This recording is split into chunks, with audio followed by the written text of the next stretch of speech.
川普的关税 game is over。那有很多人在这2天在讲说，川普这个不行，还有别的工具，那种言论都是不外行人讲的话。今天这些人会出钱去打官司，美国打官司是很贵的，打到最高法院，今天赢了，就开始第2件事情来了，进口商要跟他要钱，中国提供材料给他，或者各国提供进口商材料来告他，你要退我多少关税。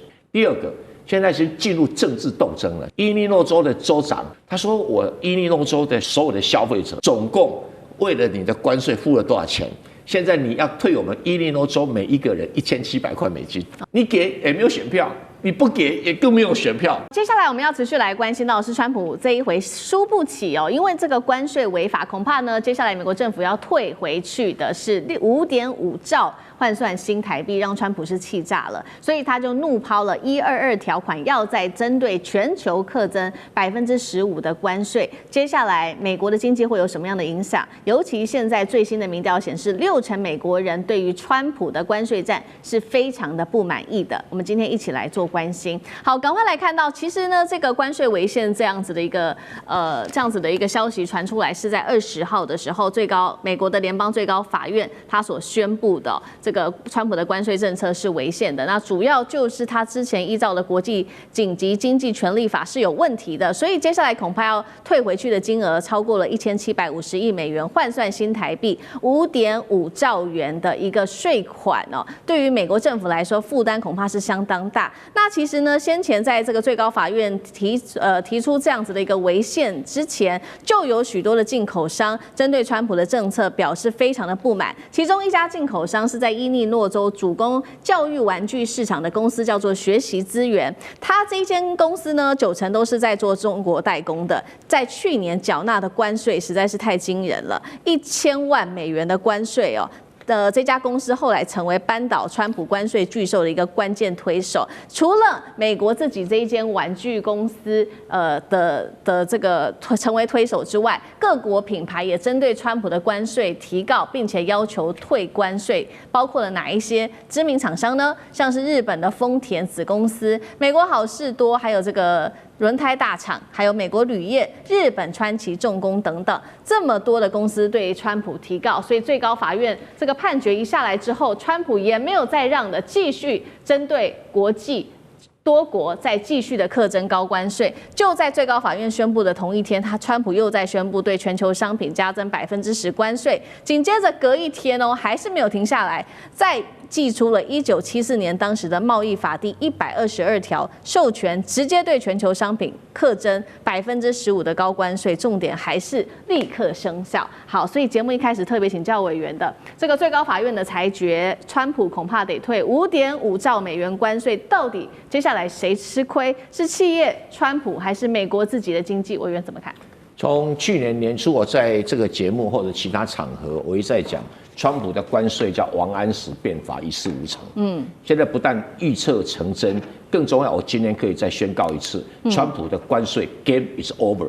那有很多人在这2天在讲说，川普这个不行，还有别的工具，还有122啦，什么232啦，什么338啦。我跟各位讲，那种言论都是 bullshit， 都外行人讲的话。我来解释给大家听今天这些人会出钱去打官司，美国打官司是很贵的打到最高法院，因为它只2级，高等法院跟联邦行政法院跟最高法2级就结束了，然后要花很多钱去打这个官司。今天赢了，就开始第2件事情来了，进口商要跟他要钱。我刚才讲过了，中国提供材料给他，或者各国提供进口商材料来告他，你要退我多少关税。第2个，现在是进入政治斗争了。什么政治斗争？那个刚才讲那个玩具厂商是伊利诺州的，伊利诺州的州长叫做叫普利兹克啊，普利兹克普利兹克是谁？就是君悦集团的老板，凯悦饭店集团的老板他在美国很有名，就是我自己竞选，我不用募款的然后他是做得很好的一个州长，而且是民主党现在3大下一届总统候选人。那他现在丢出一个东西，提高声望，他一定咬着不放了。他说：“我伊利诺州的所有的消费者，总共为了你的关税付了多少钱？现在你要退我们伊利诺州每一个人1700块美金。你看你给不给？你给也没有选票，你不给也更没有选票。然后共和党每个人都挤得如热锅蚂蚁，所有民主党的州都会效法，你看着好了。只是他比较聪明，找了很多会计师先算好了，拿证据给你看，一个人1500块，你给不给？一家4口是多少钱啊？是，对啊，所以川普这个已经掉入泥潭了。再来，他用所谓122条关税也会被告，因为这个关税第一个只能150天。你要国会延长，国会不肯跟你延长，谁敢？因为今年年底要选举，谁敢啊？那接下来他这个为什么？因为这个条文有2个先决条件，第一个条件必须国际收支逆差。问题是美国有贸易逆差，没有国际收支逆差，很多人搞不清楚里面区别。法律上写的国际收支逆差，他温系耶，有告他一定输。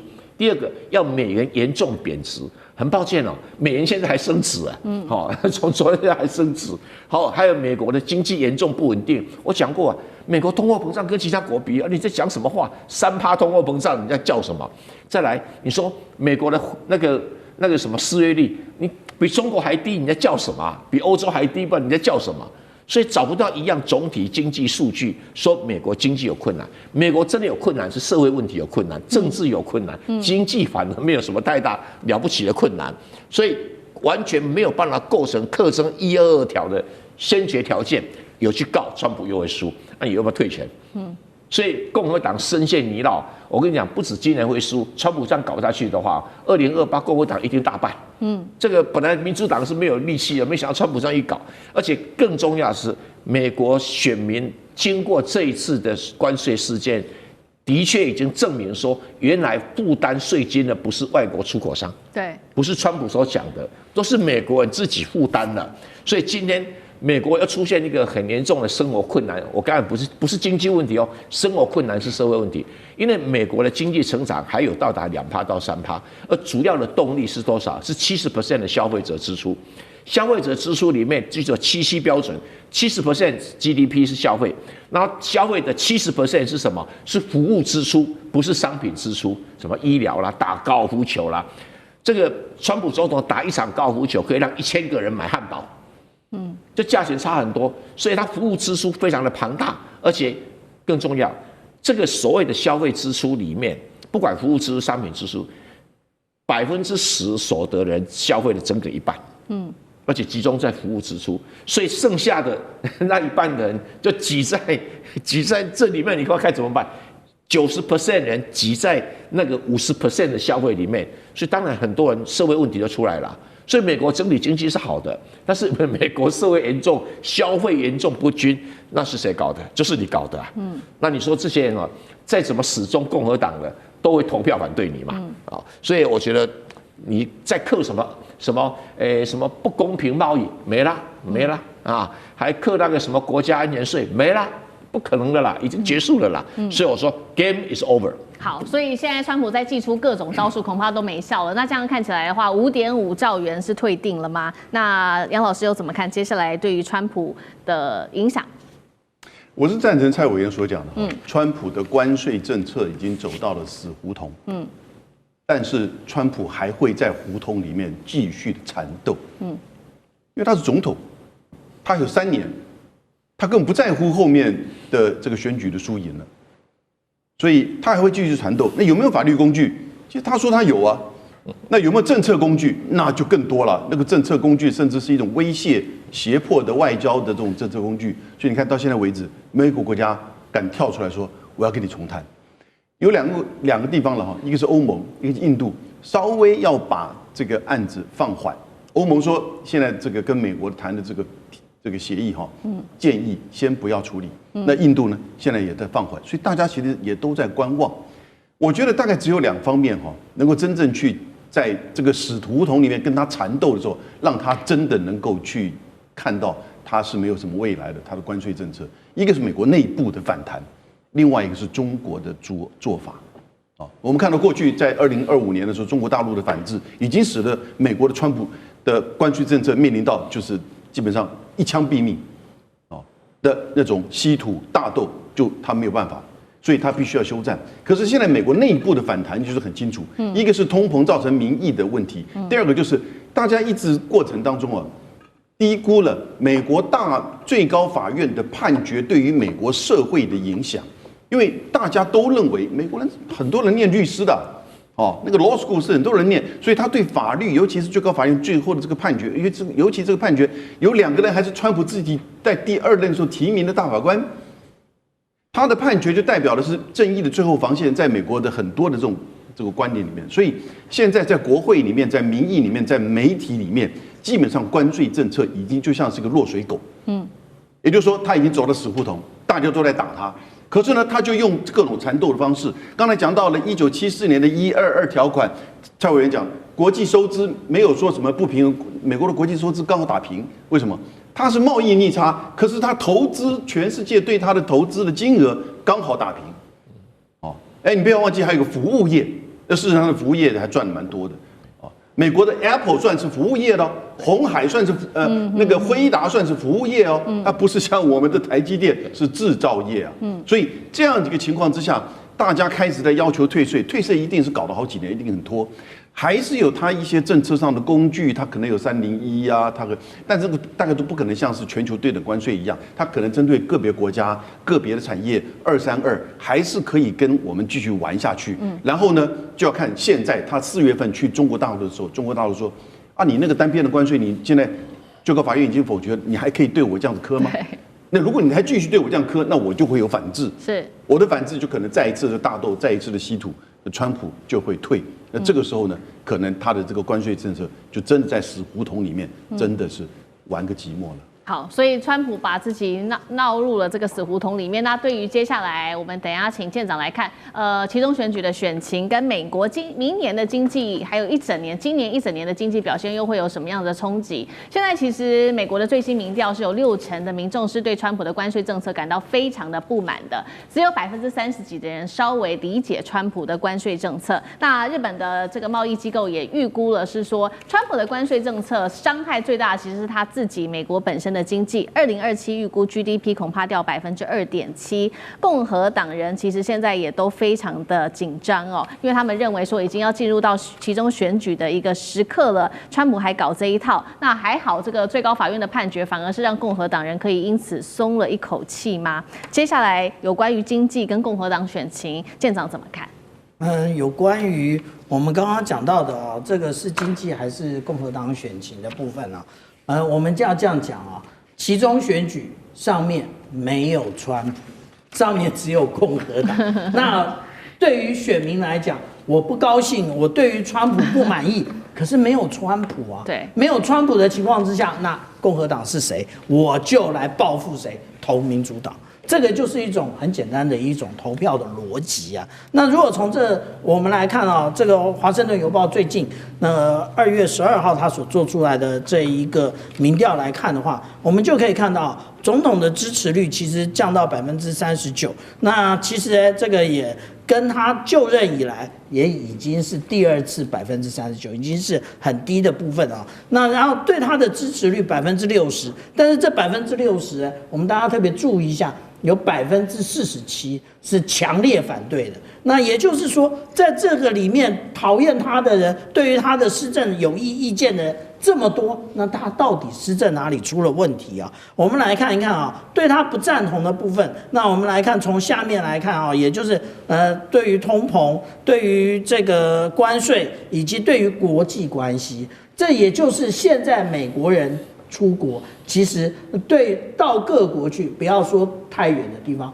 就算是到加拿大人都很唾弃那如果是这样的话，美国人其实感同身受，他们是知道的很清楚说其实这都是川普惹的祸那如果说我们继续的往下看就是有关于行政命令的部分。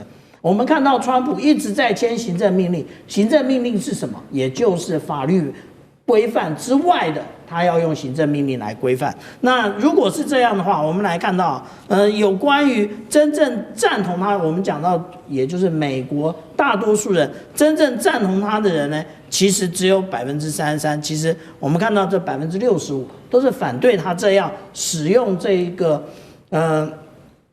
我们讲到说这种工具的那其实大家都忘记了，川普当初他的目的是什么？我们上一节有特别讲到，有关于他对于地缘政治，第二个有关于供应链的部分。其实川普最意外的，也就是他其实想要再工业化，再工业化也可以创造更多的就业，但是这件事情它是有非常长的递延效果的。这个递延效果还没有产生，就已经要选举了。所以其实我们这样看啊，这个今年11月的这个其中选举啊，川普应该是大败无疑。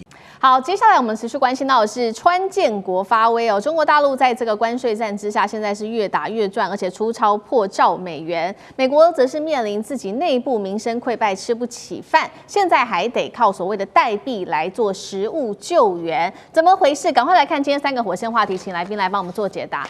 现在看到美国的农夫市集到处都在使用所谓的补助代币，美国人现在连买菜都要靠政府的救济了吗？第二件事情来看到是川普啊。这个关税战之下，通膨压力还没有降，但他在此刻却是逼着这个联准会啊，赶快降息来救市吧。但是救市的话，是否又会影响到股市、债市呢？川普是在止血还是在放火？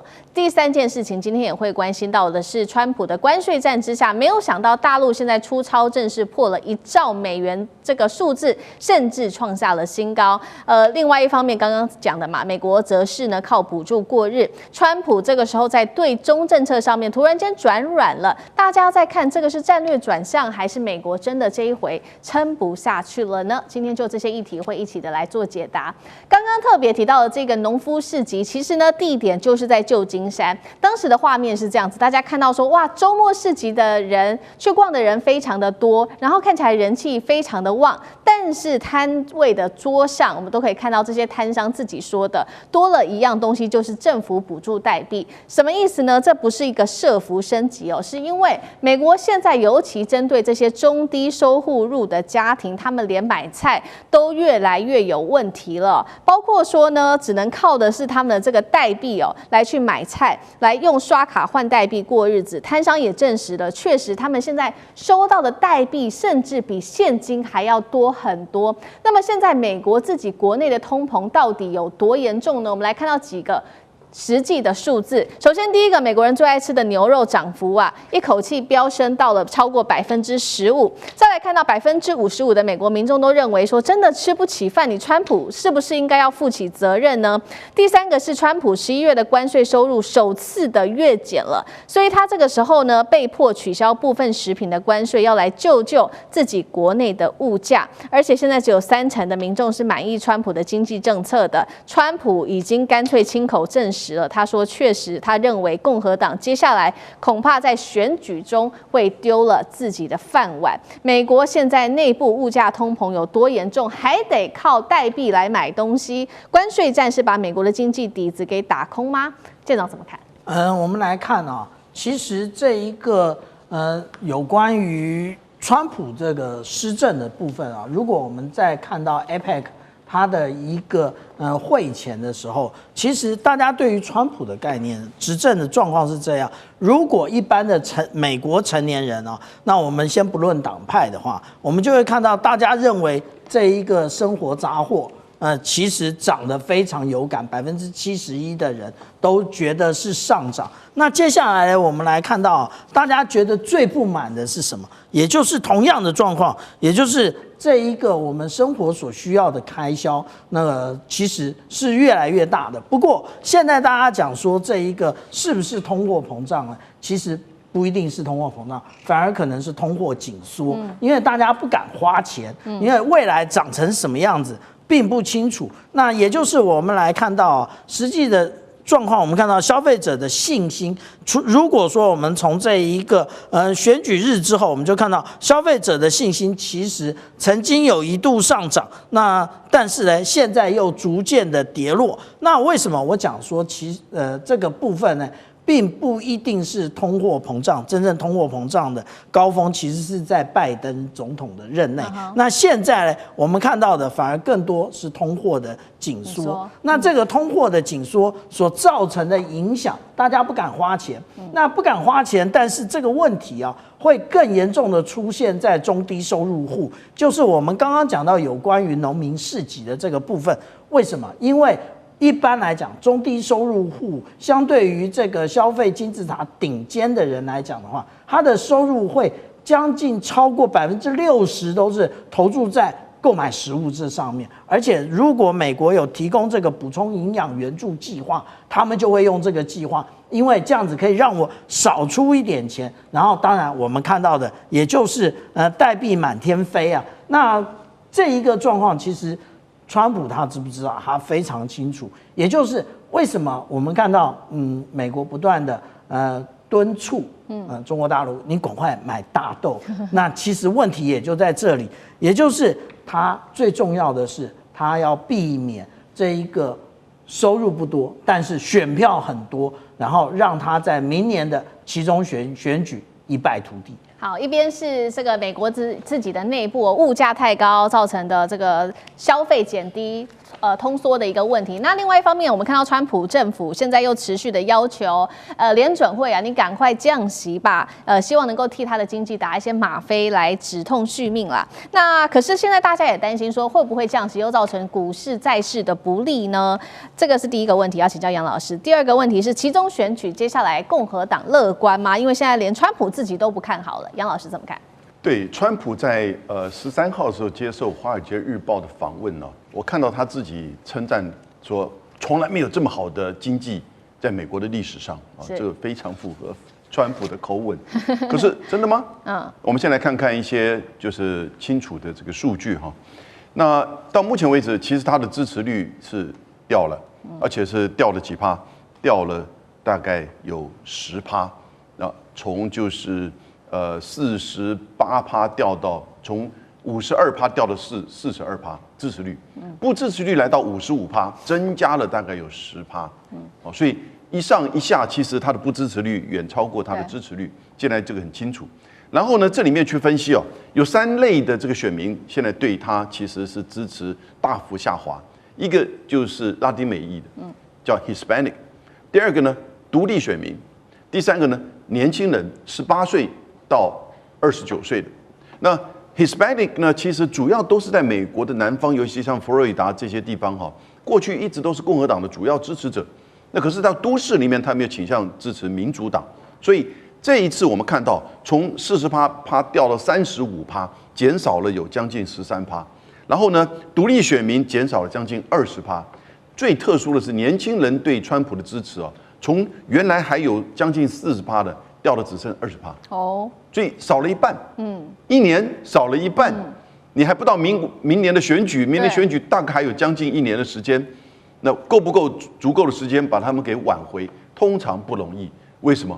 因为再进一步的民意调查，他们说50%到55%的选民认为最重要的3个议题，第一个是通膨，商品的价格；第二个呢是工作，整体经济；第三个呢是健保。可是呢，川普你看到他这个通膨因为关税开始就是出现这个。就是整个严重，那目前在9月份的数字看到是2.8%，然后呢，工作其实美国的工作现在是很好找的，可是经济整体的情况大家是很担忧，甚至 AI 泡沫化明年会不会变成议题？然后呢，健保那这个是最严重，川普把那个奥巴马健保给拿掉了，可是只有20%支持川普的这些现在眼前的一些议题，反移民打犯罪还有外交政策20%，所以他觉得这个顺序不对的。同时呢，经济上的问题大概是74%认为他现在做的一般，甚至不好，只有23%说OK 比以前好。那这里面大概不到15%左右是说比去年1年好。所以你看70%比2成多，现在就很清楚，这个民调显现出这1年以来，大家对于川普不只是说蜜月期没有了。其实基本上认为他搞错重点了，他没有关心到人民眼前关心的议题，而且呢，人民眼前的议题也每况愈下。那同时对于川普的一些手段做法，当然也更不认同比如说他对学界，他对这些逮捕那些ICE的这些作为，所以我是觉得明年的期中选举，如果是在下个礼拜举行的话，那他一定会输一院，但目前还有1年的时间。足不足够他去改正很难讲，因为经济的问题其实有很多的变数的。好，很快的其实上任到现在，川普已经1年的时间了。接下来，已经用民调，选民已经反映了对于川普的不满。那离期中选举现在看起来其实是对他非常的不利的。而且大家也在检视说，你当初实施这个关税战，其实也是要对付中国大陆。结果没有想到，为什么在这个时候，我们看到大陆在经济上面，尤其是在出口上面表现却是越来越好。而且呢，在另外一方面，政治上，川普的态度对中国大陆却是明显的降温。几个重要数字来带观众朋友看一下。先来看经济面，前11个月我们看到大陆的出口3.4兆美元，是年增5.4%，对外贸易顺差突破了1兆美元，创下历史新高。对美出口虽然减少了18%，将近20%哦，但是却靠非洲、东协、拉美全面都补上了这些出口的缺口。那刚刚讲了嘛，川普对中政策变得明显的降温。首先10月底和习近平见面之后，我们就看到他抛出了G2的论述，承认中美之间是平起平坐。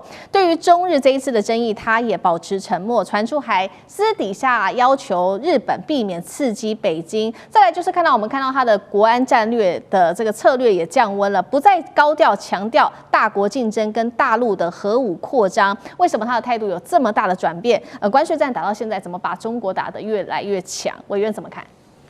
这个打错方向，而且打的力道实力不足，打人家伤人这个所谓3分啊，就要自己自伤5分，从来没看过那么笨的政策。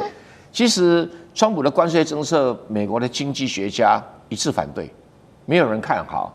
我一开始也跟他嘲笑他是王安石变法一事无成，在你节目1年前我就要嘲笑了，果然不幸成真。因为他那个完全是一种乱拳啊，打狗什么，会当然是不可能打出一个好的效果。那中国的这个贸易顺差在1到11月突破了1兆美元，这是一个很大的一个成就。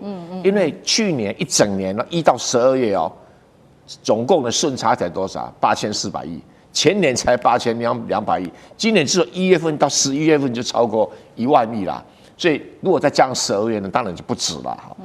但是高兴之余也有担忧，因为中国这一次的顺差到达1万亿啊，当然最终原因是出口跟去年同比增加了5.4%，5.4%啊。然后因为有新产品、有新市场、有新通路。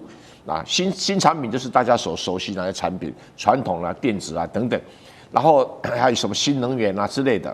那新市场，什么俄罗斯啊、东南亚啦，甚至于非洲、拉丁美洲啊，这种新市场都被开发出来了。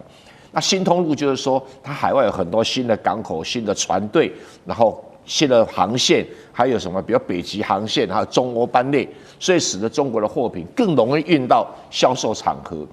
但也有隐忧，为什么？进口会衰退0.6%，它的机器设备进口衰退，就表示民间不再投资，这中国政府特别去注意。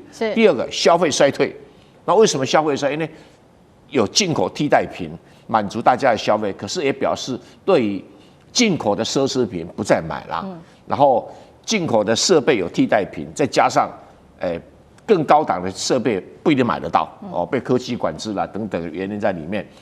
那再加上房地产不振，所以内部的投资需求大幅衰退，所以才会有整个进口衰退0.6%。所以这个隐忧也要特别去注意。所以表示说增加到1万亿该开心。不过算是一个不错的成绩，我来算给大家看哈。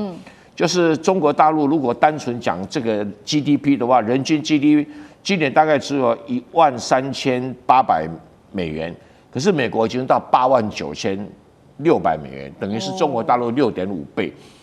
那而且就成长率，中国大陆成长了3.8%，人均 GDP 成长3.8%，然后美国成长4.4%，所以美国在这个数字上是比中国好。然后日本更好，日本成长了6.9%，然后台湾更好，成长了11.1%。那南韩最差，衰退了0.75%，这是尹锡悦的功劳所以0.75%。但整体来讲，概念是这样子的。可是美国是严重的贫富不均，所以刚才才有我们李舰长讲的这个所谓代币问题。它是朱门酒肉臭这个路有冻死骨，但是美国的问题就比较大。你看看那股市，应该多少亿万富翁不断的产生啊！黄仁勋几年前才是亿万富翁，现在已经兆万富翁了，就是这个原因哈。所以美国有股票的比例大概占美国人口的差不多20%。那这20% 富起来，80% 平下去，这是美国最重要的问题。中产阶级消失都在这里，因为他们投资的传统工业什么钢铁啦、汽车啊，都赔得很惨。那股票都起不来。可是你丢了 Seven Sister 那七姐妹的股票，每个都发了，这样。好，接下来我们要来特别关心到是川普又不开心了，抢钱抢桥，现在还要生吞加拿大。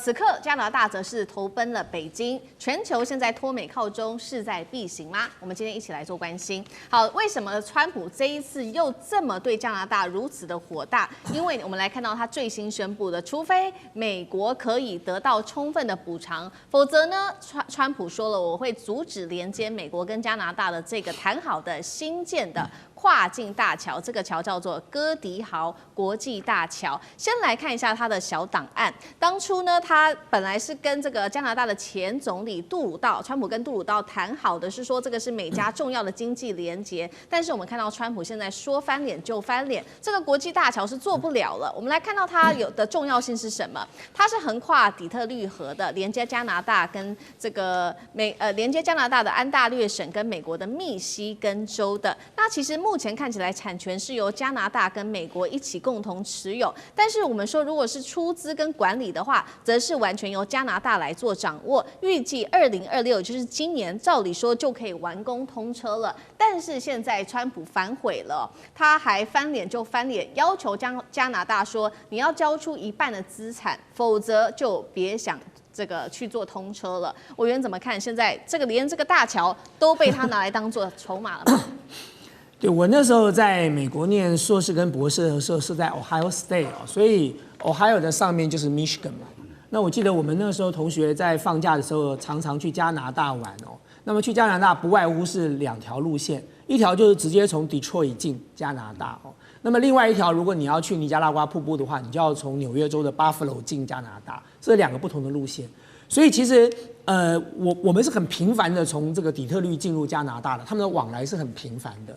那各位都知道，底特律是美国的这个汽车重镇就是当时我在念书的时候，我记得我念材料工程，我们的合作的这个案子都是美国3大汽车厂的案子所以我知道说，美国在底特律的这个汽车重镇里头，他们其实很多卫星工厂，很多的这个零件的生产通通都是放在加拿大的。那么因此，加拿大跟美国之间，特别是在底特律这条路线上其实往来互动是非常密切的。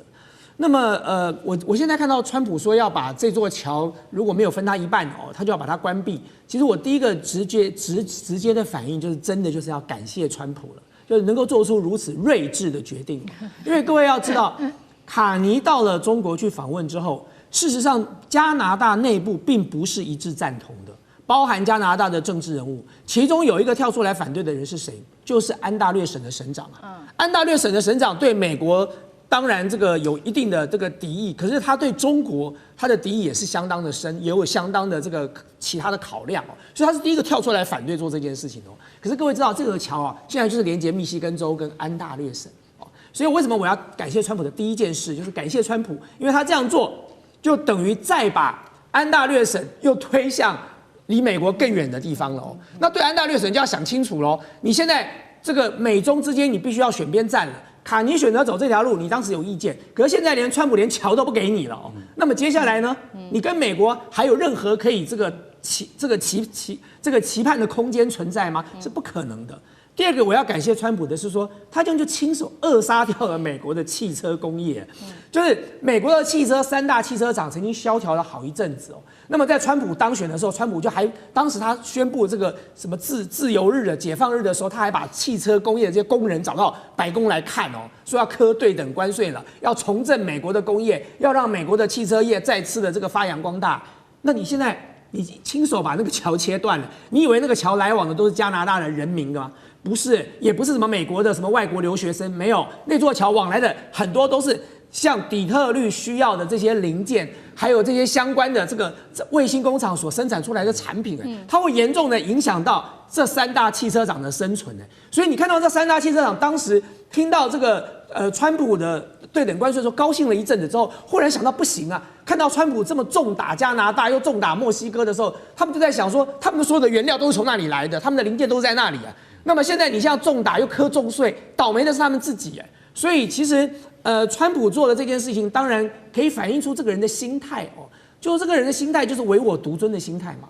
你卡尼就应该要来跪舔我，你在我隔壁，你不但没有当条狗，你没有听我的话，你反而还要跑去中国跟中国大陆合作，那这对川普来说当然是很难容忍的了。所以我一再强调一件事情，就如同我刚才说的，川普只敬佩强者，卡尼因为变成了强者，所以加拿大接下来跟美国在做后续的对谈的时候，加拿大才能够得到川普的尊重。所以卡尼这样做法是正确的。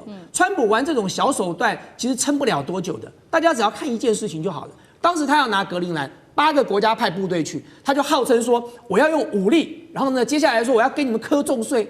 结果他到了达沃斯论坛，第二就改口了。他说：“我什么时候说要用武力了？我从来没有想过要用武力哦，我绝对不会用武力的。那个税也不要课啦。为什么？因为那8个国家没退让啊。所以今天对抗川普最好的办法就是什么？打死不退，他就会退。好，确实我们现在看到，所以卡尼的态度非常的强硬。之外，他针对川普的态度非常强硬之外，他现在也找到了另外一个方法就是全面的跟中国大陆来加强合作。那尤其是在经贸上面的合作，中加关系可以说现在是正式的完全破冰了吗？我们来看到这个卡尼在1月份的时候访问中国大陆，当时双方就签署了中加经贸合作的路线图。好，最关键的就是中国大陆最在意的电动车关税，加拿大已经承诺了会把关税从100%一口气降到只剩下6.1%。那么加拿大最在意的油菜籽，中国也承诺关税从80%一口气降到15%。其他像是龙虾、螃蟹、豌豆的报复性关税全部取消。加拿大也宣布，接下来会跟中国大陆的企业一起合资成立电动车公司，会一起制造新的电动车。中国大陆的媒体解读说，这是加拿大对中国的明确示好了。那川普看到了眼前正在发生的这些事情，当然是已经完全气炸了。他除了祭出针对加拿大的100%关税之外，还抱怨中国会把加拿大给生吞活剥，我们只得到的是残羹剩饭。县长怎么看这个情势？我记得川普2.0上来的时候，他说他要这个拿下格陵兰，加拿大会变成他的51州，他要收回巴拿马。你觉得他都在胡说八道？可是他开始做到今天，你会发现他真的是在这么想，在这么做的。那你现在想说，人家加拿大是一个国家，就并入你51州啊？怎么可能呢？但是我后来想想，真的是有可能的。为什么呢？第一个，这个美国现在把它所有重心就摆在这个南美这个西半球这里，它会施以很大的力量。第二个，往往这些叫做主权归谁那个高层的政治人物是很强烈的，绝不会。底层的人民不见得这样想。好比说加拿大有一个人民族叫做加拿大民族吗？没有啊，他跟美国是一样的，从英国这样移过来，所以他跟美国是亲兄弟，你知道。第二个，美国是不是非常强大的？今天如果我在这里，我能够成为，我不要说加拿大这么近了，以前你叫很多这个台湾人说你变成美国的一州愿不愿意？他可能很愿意的。这个国家这么强大，我以身为这个全世界最强大的国家为荣。人民怎么想是不一定，再加上他们贴得这么近，他们又是几乎是一个系出同源，所以我觉得这很难讲。然后接着你再看美国从他刚开始独立的时候只有13个州在美东，一直到今天变50个州，他怎么变50个州的？啊，你以为都是道德劝说啊？拜托来加入啊？等软硬兼施啊！他现在在做的也就在做一个软硬兼施。那你今天是卡尼，你会不担心吗？我会很担心的，因为我觉得他真的是想要这样去做，而且他真的逼下去，他用各种的软硬的手段来逼着你。最后基层的人民可能会觉得，我们其实加入美国也不错啊，对，一个公投可能就翻盘了，你知道吧？所以他现在拼了命的想要找全世界第2大的叫做中国来合作。你要知道，这个世界最不可能跟美国翻脸的那个国家就叫加拿大，除了系出同源，第一个经济。2024年，加拿大出口76%到美国那里去，北美的共同防御是美国跟加拿大，就是安全也是，利益也是。但是他现在说答应这个叫做电动车，我一看到这个，我可以告诉你，美国会非常紧张，因为中国的电动车太有优势了，CPI值太高了，所以美国就是不准进嘛，或者抽这么高。可是就在边界那里，他如果让加拿大的汽车公司就在边界开，你知道很多美国人会跑到那里去买。就跟以前我在那个读书在马萨诸塞，隔壁的那个税跟我们不一样啊，一个是5%，一个是2%，学生就专门开一个车到那里去买东西，就差在这。所以如果加拿大容许中国的电动汽车，它 CP 值这么高，很多北部的甚至哪里的人他会跑到加拿大去买车，所以这对美国影响大不大？非常之大，川普会紧张。好，所以其实卡尼经济学家他都已经盘算好这一切了。那他除了在产业上面跟中国大陆加大合作之外呢，他其实在这一次的世界经济论坛上面也公开的呼吁，包括呢提醒示警这些中等收入国家，他说别再幻想要顺从来换安全了，这个时候我们这些国家必须要集体合作来抵制这一个霸权，也就是美国的威胁胁迫。他也说呢，如果你一直和霸权双边谈判，最终只会让小国之间我们只能接受施舍，互相竞争，这不是主权。华干哥怎么看未来的世界，尤其是中等收入国家，他们对抗川普卡尼所提出来的这套理论有效吗？卡尼当过加拿大央行的行长，也当过英国央行的行长。这一篇在世界经济论坛的演说，你知道幕僚说那个总理，我们帮你拟好了初步，他说不用，我自己写。你知道他这篇文章有多长吗？这篇文章大概有5000字，5000字，英文的5000字，他自己写的。是他的重点在哪里？就是说，你绝对不要以为你有霸权可以依附，你就得到了安全。他没有讲加拿大今天的下场，他没有讲这句话，他只是告诉所有参加这个论坛的123个国家，他讲他的感受给你听。他特别还举一个例子，那个例子是什么？那个例子是1968年，苏联坦克开进了布拉格，也就是捷克首都。10年之后，因为那次事件叫布拉格之春嘛。10年之后，1978年，然后你知道他的捷克朋友说，他们在那个布拉格的街上都会看到人家挂上了一个就是一个标语，就是说有一个水果摊，他会挂上标语说，全世界的劳工联合起来，这样我们就不会被欺负了。他说他一看到那个标语他完全不相信，因为那个叫做谎言。你要深陷在谎言里面的话，你就相信全世界的劳工联合起来就不会被欺负，那是不可能的。为什么？因为你只在你的国家，你讲话有分量，全世界的劳工要联合起来是不可能，没有像这样子的组织。所以在1978年，他就认为说这就是谎言，你要活在谎言里面去相信它，但是到最后你会发现完全是一场空。卡尼现在讲这件事情的意思就是很简单，他举这个例子就是告诉你说，不要以为挂在墙壁上的标语，它就有一天会成为事实。我们跟美国的关系真的是从200年以前建立到现在的，对不对？美国在还没有独立的时候，跟加拿大人是互通有无的，边境根本不设防的。如今我们将可能成为川普口里的第51省或第52省的州的时候，你就会觉得说，我们曾几何时变成这样子？因为你不在谈判桌上，你就会沦为别人的盘中孙。也就是说，你没有这个资格去参加那个会议的话，你就变成任人宰割的羔羊。卡尼，你不觉得他讲话非常充满的智慧吗？这一次跟中国达成这样子的协议，你看双方把报复性关税都免除了，然后关税降到可以降的最低的程度。这是为我自己的国家着想。如果我不上谈判桌的话，我就会被你颐指气使，这就是卡尼的外交策略。所以川普现在很讨厌他，总有一天他要想办法来这个惩罚卡尼。但是我今天讲一句实在话，如果他跟中国的关系能够调整到一个非常顺畅的地位的话，美国也会觉得加拿大这样子做对美国其实是有利益的。